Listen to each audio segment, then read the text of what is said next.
श्री राम जी के पिता का नाम था दशरथ, दशरथ के पिता का नाम था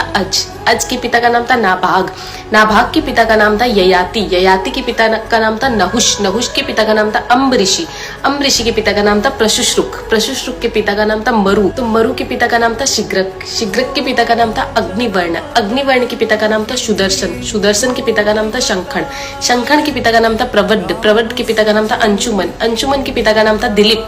दिलीप के पिता का नाम था भागीरथ, ये वही भागीरथ है जो गंगा को पृथ्वी पर लेके आए थे, जिसको भागीरथी के नाम से भी जाना जाता है। राजा भागीरथ के पिता का नाम था कुकुस्थ, कुकुस्थ के पिता का नाम था रघु, ये रघु वही राजा है जिनके नाम पर ये रघुकुल पड़ा, क्योंकि ये बहुत ही पराक्रमी और तेजस्वी राजा थे। आज भी कहा जाता है कि रघुकुल रीत सदा चली आई, प्राण जाए पर वचन न जाए। तो राजा रघु के पिता का नाम था राजा असमंज, राजा असमंज के पिता का नाम था राजा सगर, राजा सगर के पिता का नाम था राजा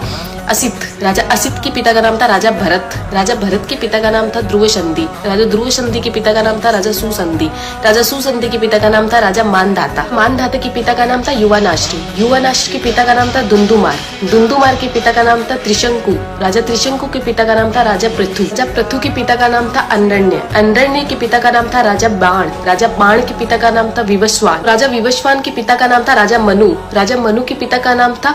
इक्ष्वाकु, इक्ष्वाकु के पिता का नाम था राजा कुक्षी, राजा कुक्षी के पिता का नाम था राजा विकुक्षी, राजा विकुक्षी के पिता का नाम था राजा कश्यप, राजा कश्यप के पिता का नाम था राजा मरीचि, राजा मरीचि के पिता का नाम था ब्रह्मा जी। तो इस हिसाब से हमारे प्रभु श्री राम जी ब्रह्मा जी की 39वीं पीढ़ी है, 39th। तो ज्यादा से ज्यादा ये वीडियो शेयर कीजिए, क्योंकि आने वाला इतिहास ये नहीं बोलना चाहिए कि सनातनियों को मुगलों का इतिहास तो पता था और खुद का इतिहास नहीं पता था। तो ज्यादा से ज्यादा इस वीडियो को शेयर कीजिए। जय श्री राम।